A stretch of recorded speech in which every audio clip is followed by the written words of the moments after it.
The pantry door creaked open. Someone was inside my house. My fingers clenched around the laptop bag strap, my only weapon. The security logs showed Mark's phone generated the guest passcode for the intruder now rifling through my groceries. Prenatal vitamins I never bought. Almond milk I don't drink. My husband's voice echoed in the hallway, but his footsteps didn't sound like he was running to help. The hooded figure turned, and I swung. The key they dropped wasn't from any store. It was a proximity pass, unbranded, still warm from their pocket. My smart home had just betrayed me. And Mark? He wasn't answering his phone. The scent of burnt espresso and floor wax hung heavy in the O'Hare terminal. Sarah Miller leaned her forehead against the cool glass of Gate B12, watching a luggage cart weave through the gray slush on the tarmac. Her thumb hovered over the glowing rectangle of her phone. The smart home app icon pulsed, a tiny red notification dot mocking her silence. She tapped the screen, her breath hitching as the log scrolled past. Front door unlocked at 2:14 p.m. Kitchen motion detected at 2:16 p.m. Her heart hammered a rhythmic thud against her ribs, mimicking the distant rumble of a departing jet. Mark, should have been in his downtown office, miles away from their quiet suburban cul-de-sac. A chime echoed through the terminal. Final boarding call for Flight 402. Sarah ignored it. She swiped to the nursery camera feed, her fingers trembling. The screen flickered, resolving into the pale blue shadows of their empty spare room. A silhouette crossed the frame, a flash of blonde hair, the hem of a silk robe she didn't recognize. The stranger moved with an easy, practiced grace. Sliding a hand along the mahogany dresser Sarah spent 3 months refinishing. Sarah's grip tightened until her knuckles turned the color of bone. The stranger stopped by the window, pausing to adjust a curtain, her movements casual, domestic. A muffled laugh drifted through the phone's speaker, followed by the low, resonant rumble of Mark's voice. Sarah's thumb shook as she pressed the record button on her digital voice logger. The glass of the terminal window fogged under her breath, blurring the world outside into a smear of gray and white. She stayed rooted to the carpet, a ghost in her own life, watching the digital ghost inhabit her home. The notification log continued its relentless crawl. At 3:45 p.m., the smart refrigerator hummed to life, registering a delivery. Sarah's eyes narrowed as she read the manifest: prenatal vitamins and organic almond milk. The refrigerator's internal camera snapped a grainy photo of the items being tucked into the middle shelf. Sarah felt a coldness spread from her chest to her extremities. She didn't drink almond milk. The very smell of it made her stomach turn. And she certainly wasn't pregnant. They had discussed children years ago, a conversation Mark had ended by saying he wasn't ready to share his life with anyone else yet. The data points didn't align. They were jagged shards of a reality that no longer fit the frame of her marriage. The Chicago wind howled against the terminal glass, a mournful sound that mirrored the hollow ache in Sarah's gut. She looked down at her digital recorder, the small red light blinking like a steady, mechanical eye. Timestamp, 4:12 p.m., she whispered, her voice a raspy thread. Subject, home security log. Discrepancy detected in grocery inventory. Items 402 and 403, folic acid and almond milk, accepted by Kitchen Hub. Unauthorized occupant presence confirmed via nursery feed. She paused, the click whir of the device filling the silence between her words. The house is feeding someone else. The flight to Seattle had been canceled due to a sudden ice storm, a stroke of luck that felt more like a sentence. Sarah stood in the sea of stranded travelers, but she felt entirely alone, a single data point drifting in a chaotic system. She began to pace a tight triangle near the gate, her boots clicking on the industrial carpet. Each step was a calculation. She needed to get back. She needed to see the physical evidence of the ghost in her machine. The Uber ride from SeaTac was a blur of rain-slicked pavement and neon lights reflecting off the wet asphalt of the Pacific Highway. Sarah sat in the back seat, her laptop bag a heavy weight across her knees. She didn't look at the driver. She looked at the digital map on her phone, watching the blue dot crawl toward her neighborhood. The air in the car smelled of damp upholstery and cheap pine air freshener, a scent that cloyed at the back of her throat. When the car finally pulled up to the curb of her quiet cul-de-sac, the house looked exactly as it always did, a minimalist fortress of glass and cedar. But to Sarah, the blue LED status rings glowing around the door lock looked like a warning. She stepped out into the Seattle mist, the bone-chilling dampness immediately clinging to her hair. She didn't use her phone to unlock the door. She wanted the element of surprise. She pulled her physical key from her purse, a backup she kept for system failures. As the lock turned with a heavy, mechanical thud, she stepped into the foyer. The house was silent, but the air felt occupied. It smelled of a floral perfume she didn't own, lilies, thick and funerary. Sarah moved toward the kitchen, her footsteps muffled by the thick rugs. She reached for the pantry door, her hand hovering over the handle. A soft sound came from inside, a rustle of plastic, a muffled, "Oh, sorry." Sarah yanked the door open. A figure in a dark hoodie spun around, dropping a box of crackers. The intruder's face was obscured by shadows, but Sarah saw the glint of eyes. Panic, sharp and electric, surged through her. She didn't scream. She acted. She swung her heavy laptop bag with both hands, the corner of the reinforced case catching the intruder in the ribs with a sickening crunch. The intruder gasped, a high-pitched sound of pain, and shoved Sarah back. She hit the marble kitchen island hard, the edge digging into her spine. The world tilted for a second, the blue lights of the kitchen appliances spinning in the darkness. By the time she regained her footing, the back door was swinging open, letting in a gust of freezing rain. The intruder was gone, a shadow disappearing into the tree line. Sarah slumped against the island, her breath coming in ragged gasps. Her heart was a frantic bird trapped in her ribs. She looked down at the floor, where the box of crackers lay crushed. Next to it, glinting under the recessed lighting, was a small black object. She leaned down and picked it up. It was a proximity key, unbranded, smooth and cold. It felt heavy in her palm, a piece of hardware that didn't belong in her ecosystem.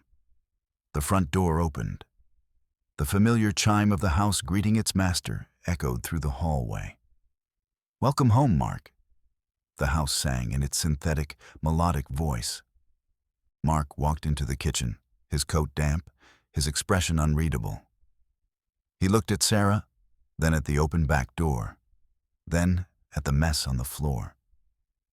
He didn't rush to her. He didn't ask if she was hurt. He simply stood there, the light catching the sharp line of his jaw. "Sarah," he said, his voice a low, calm rumble. "What are you doing back? I thought you were stuck in Chicago." "Someone was in the house, Mark," she said, her voice trembling as she held up the proximity key. "I caught them in the pantry. They ran out the back." Mark didn't look at the key. He walked over to the back door and closed it, locking it with a soft click.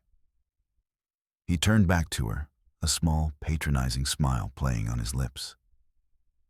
"Honey, you're exhausted. The storm, the canceled flight. You're probably seeing shadows. It was probably just the delivery guy. I told you, I upgraded the service. They put things away now." The delivery guy doesn't hide in the pantry in a hoodie, Mark. And he doesn't shove me against the counter. She pushed her glasses up the bridge of her nose, her eyes burning. I'm recording this. Timestamp, 6:45 p.m. Subject, physical assault. Mark is dismissing the breach. Mark sighed, a long, weary sound. He walked closer, stepping into her personal space. He smelled of rain and expensive cologne. You and that little machine. You're overprocessing again, Sarah. Let's just breathe for a second. There's no intruder. The house is secure. You're having one of your episodes. He reached out to touch her shoulder, but she flinched away. The way he said episodes made her skin crawl. It was a word he used to categorize her trauma, to turn her vigilance into a symptom of a broken mind. I have the data, Mark, she whispered. The logs don't lie. Sometimes they do, he said softly, his eyes unblinking. Sometimes the glitch isn't in the code. It's in the person reading it. Later that night, after Mark had retreated to his office, Sarah sat on the edge of the bathtub, the laptop balanced on her knees. She had bypassed the standard user interface, digging into the raw command lines of the home security system. Her fingers flew across the keys, the rhythmic tapping the only sound in the sterile, white-tiled room. She found the footage. It wasn't on the main hub. It had been diverted to a hidden directory. She clicked play. The grainy black and white video showed the back door. At 6:12 p.m., the intruder approached. They didn't pick the lock. They didn't break the glass.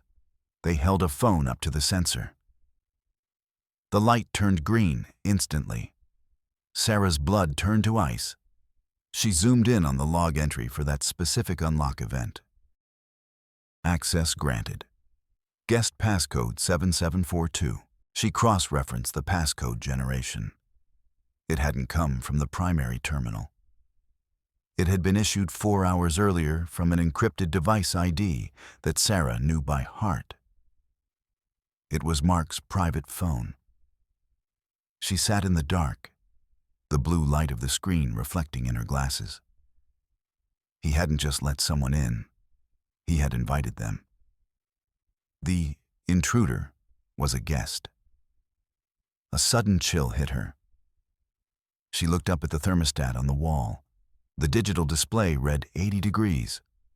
The air in the house was stifling, thick and heavy. She tried to turn it down, but the screen flashed a red padlock. Override active. Health protocol. She stood up, her legs feeling like lead, and walked into the hallway. She needed to find the manual override. She began opening drawers in the hallway console, tossing aside mail and old keys. In the bottom junk drawer, she found a stack of frames. She pulled one out. It was her wedding photo, the one where they were standing on the pier in Seattle, the gray water behind them. It had been taken out of its place on the mantel. She pulled out another. It was a photo of a woman she didn't recognize. Blonde hair, wide doe-like eyes, smiling softly at the camera. Sarah felt a surge of nausea. She wasn't being haunted by a ghost, she was being erased. The bedroom door opened, and Mark stood there, silhouetted by the hallway light. He was cracking his knuckles, 1, 2, 3, 4. The rhythmic pop, pop, pop, pop echoed in the quiet house. Sarah, what are you doing in the drawers? You should be getting ready. Ready for what? She asked, her voice hollow. The gala, the Henderson merger. We talked about this, remember? Or maybe you just dreamt we did. He stepped toward her, his face a mask of concern. You look pale. Maybe the heat is too much for you. I set it higher because you were shivering earlier. You don't remember? I wasn't shivering, Mark. I was angry. See? This is what I mean. Your memory is becoming unreliable. But we can't miss tonight. My reputation is on the line. Just put on the black dress, the one I like. It'll make you feel like yourself again." He walked away, leaving her standing over the discarded photos of her own life. She looked at the woman in the frame. Chloe, the name from the logs. Chloe wasn't an intruder. She was the upgrade. The corporate gala venue was a cavernous ballroom filled with the cloying scent of white lilies. The flowers were everywhere, cascading from the ceilings, banked against the walls, their funerary perfume making it difficult for Sarah to draw a full breath.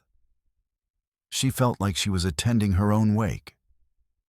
Mark moved through the crowd with the grace of a predator, his hand firmly on the small of Sarah's back. He introduced her to investors and board members, his voice smooth and melodic.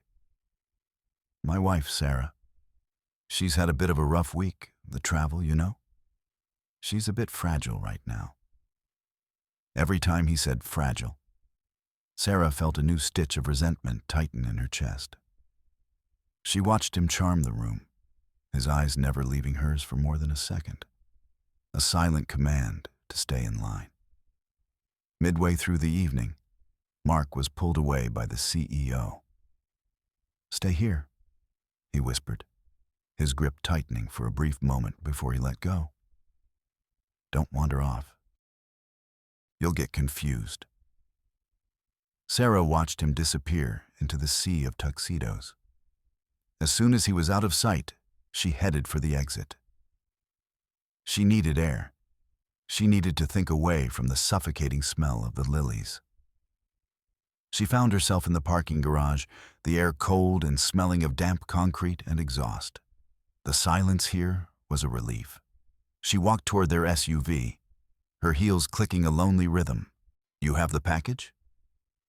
The voice was a low, gravelly rasp. Sarah spun around, her heart jumping. A man emerged from behind a structural pillar. He was tall, with a jagged scar running through his left eyebrow. He stood with his arms crossed, his eyes darting to the garage entrance every few seconds. I don't know what you're talking about," Sarah said, backing away. "Don't play games, lady. Mark said his wife would have it. The delivery was supposed to happen yesterday. My associates are losing patience." He stepped closer, into the light of a flickering sodium lamp. "Mark's time to settle the debt is done. Give me the drive, or things get physical." "I don't have a drive," Sarah shouted, her voice echoing in the hollow space. The man lunged. Sarah dodged behind a parked car, her breath coming in short, sharp bursts. "Timestamp, 10:22 p.m. She hissed into her recorder, which she had hidden in her evening bag. Subject, extortion. A man is demanding a package from Mark. Mark is involved in something illegal. Put that toy away, the man growled, rounding the car. Sarah didn't wait. She ran for the SUV, fumbling with her key fob. The doors unlocked with a chirrup. She scrambled inside and slammed the lock button just as the man's fist hit the driver's side window. She slammed the car into reverse, the tires shrieking against the concrete. The man tried to grab the door handle, but she floored it, swinging the back of the car around. She saw him in the rearview mirror, reaching into his jacket. She didn't stay to see if he had a gun. She tore out of the garage and onto the rainy streets of Seattle. The chase was a nightmare of blurred lights and hydroplaning tires.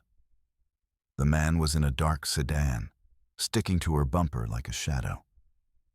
Sarah's hands were white-knuckled on the steering wheel. She knew these streets. She had logged every pothole and shortcut for years. She veered into a narrow, one-way alley, the mirrors of the SUV nearly scraping the brick walls.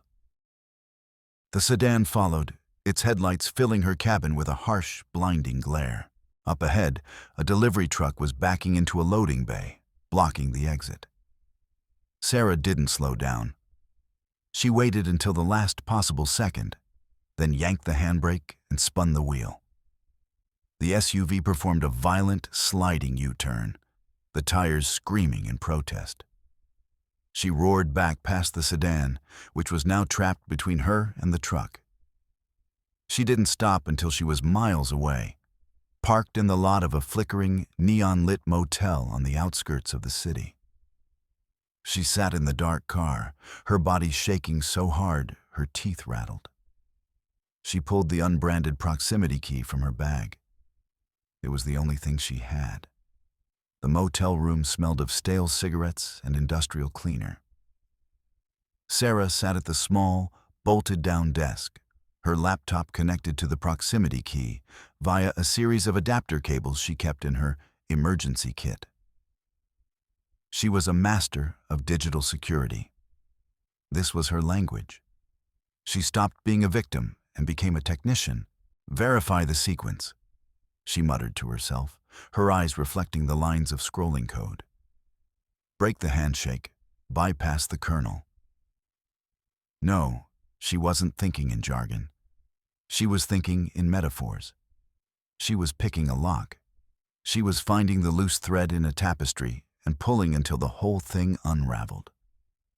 The key was a shield. It was protecting a location. After 3 hours of work, the final barrier fell. A map coordinate appeared on the screen, followed by a name. Interbase Secure Storage. Unit 402. But there was more. The key's internal memory held a profile. User, Chloe Thompson. Status, permanent resident. Priority, Alpha. Sarah stared at the word Alpha. In her own home, she had been relegated to beta status, a legacy user being phased out. Mark hadn't just brought a mistress into their house. He had reprogrammed their entire life to recognize Chloe as the rightful owner. She opened her banking app, her fingers flying. She needed to move money, to create a cushion.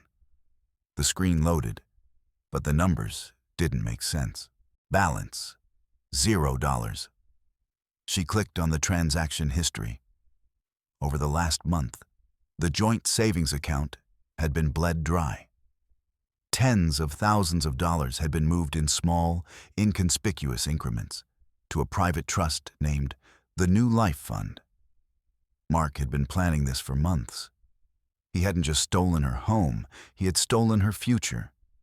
He had turned her into a ghost with no resources, no identity, and no way to fight back.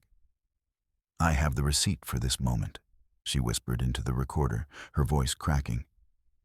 He took everything. He think he's erased me. But data stays. Data doesn't lie. The morning was a bruised purple, the rain finally tapering off into a miserable drizzle.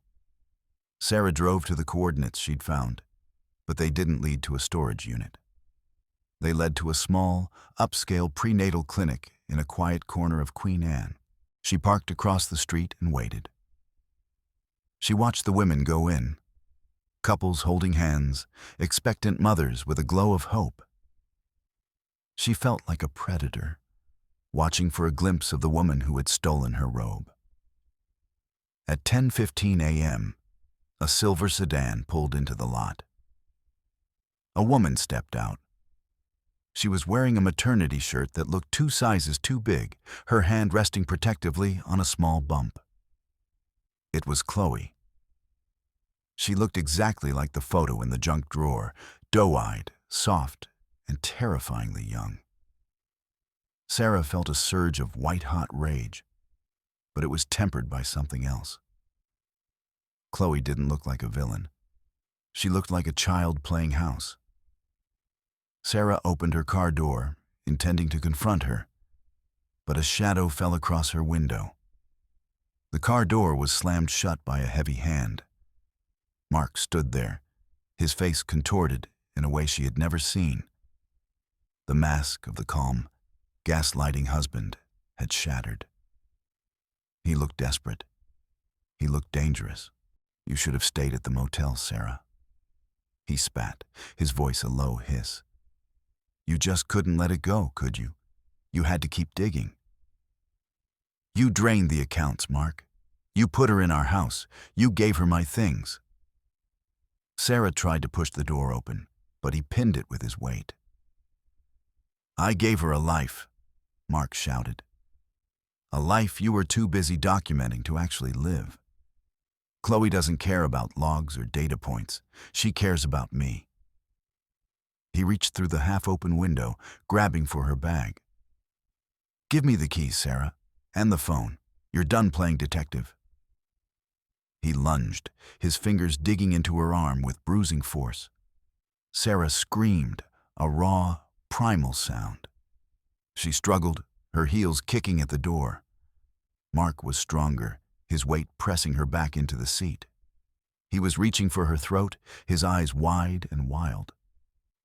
You're crazy, Sarah, he yelled. Everyone knows it. I'll have you committed by noon. Sarah's hand fumbled with her keychain. She found the small, cylindrical canister. She didn't think. She didn't hesitate. She pressed the button. A cloud of orange spray erupted, filling the small space of the car. Mark shrieked, a high, thin sound of agony. He collapsed backward, clutching his face, his skin turning a violent shade of red. Sarah didn't wait to see if he was okay. She scrambled into the driver's seat, slammed the car into gear, and roared out of the parking lot. In the rearview mirror, she saw Mark slumped on the pavement, a broken man in an expensive suit, while Chloe stood at the clinic entrance, her hands over her mouth in a silent scream. Sarah drove back to the house, the adrenaline humming in her veins like a live wire. She didn't care about the gala or the debt or the package. She wanted her home. She walked up to the front door and pressed her thumb to the biometric scanner. Access denied. User not found. Sarah Miller, she said, her voice clear and loud. Voice authorization, 9942. Identify not recognized. The house sang back. Please contact the primary administrator. She looked through the glass of the front door. The house was glowing with a warm, inviting light. She saw Chloe walking through the living room, wearing Sarah's favorite silk robe, the one her mother had given her before the accident. Chloe was humming, a soft, domestic sound that drifted through the intercom. Sarah was locked out of her own life. The system she had helped build, the security she had obsessed over, had turned on her. It saw her as a trespasser, a bug in the code that needed to be purged. She sat on the front porch in the rain, shivering. A man in a cheap suit approached her, holding a manila envelope. Sarah Miller? He asked. Yes, she whispered. You've been served. He handed her the envelope and walked away. She opened it. Divorce papers. Pre-prepared, dated 3 weeks ago. Mark had been waiting for the right moment to serve her, to finalize the replacement. She looked at the papers, then at the house. She felt a strange sense of calm. The world had tilted, but she finally saw the horizon. Okay, she whispered. You want to play with the administrator? Let's play. She pulled her tablet from her bag. She didn't go for the front door. She went for the utility box on the side of the house. She opened the panel, revealing the glowing heart of the home's network. She didn't use a password. She used a physical bridge, a small wire she jumped across 2 terminals. It was a back door she had installed when they first bought the house, a just-in-case for the woman who trusted nothing. The lights in the house flickered. The locks groaned. The front door clicked open. Sarah stepped inside. The house was dark now, the blue LED rings turning a frantic, pulsing red. System alert! The house droned. Unauthorized access detected. Shut up, Sarah said. She went to the main server hub in the basement. Her fingers flew across the tablet. She wasn't just taking her house back. She was taking the truth. She downloaded every log, every transaction, every hidden video file. She found the evidence of the smuggling ring. The package was a shipment of high-end, stolen processors Mark had been moving through his corporate channels. She heard footsteps upstairs. Chloe. Sarah walked up the stairs, her tablet in hand. She found Chloe in the master suite, huddling in the corner of the bed, her eyes wide with terror. "Who are you?" Chloe whispered. Mark said, "He said his sister died. He said this was her house." Sarah stopped. She looked at the girl. The maternity robe, the shaking hands. Chloe wasn't a co-conspirator. She was another piece of data Mark had manipulated. "I'm not his sister, Chloe," Sarah said softly. "I'm his wife, and you're not his new life. You're his collateral."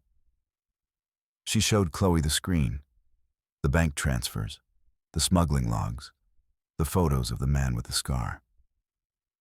"He's using you to hide his assets," Sarah said. "The house is in your name, so the creditors can't touch it.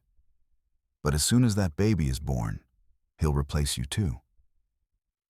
Chloe looked at the screen, her face turning ashen. "He said he loved me." "Mark doesn't love people," Sarah said, her voice devoid of emotion. "He manages them." A heavy thud sounded from the front door. Mark was back. He was screaming, his voice muffled by the heavy cedar. Sarah didn't panic. She tapped a final command on her tablet. Lockdown active, master suite secured. The heavy, electronic deadbolts in the bedroom door slammed home. Mark was trapped in the hallway, his fists pounding against the wood. "Sarah, open this door, I'll kill you." Sarah walked to the intercom on the wall. "The police are 5 minutes away, Mark. I sent them the coordinates. And the logs, all of them. The smuggling, the fraud, the assault. It's all there. In a format even a jury can understand." She turned to Chloe, who was crying silently. Sarah reached out and touched her hand. It was warm, human, and real. "Go out the balcony," Sarah said. "There's a ladder in the garden. Get as far away as you can. Don't look back." Chloe nodded, her eyes filled with a sudden, sharp clarity. She shed the silk robe, leaving it on the bed like a discarded skin, and disappeared into the night. Sarah stood in the nursery, the room that was supposed to be for a child they never had.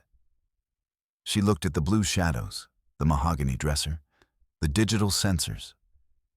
She felt her worth for the first time in years. It wasn't in the logs. It wasn't in the data. It was in the fact that she was still standing. She walked to the central smart hub in the living room, the glowing screen that controlled her world.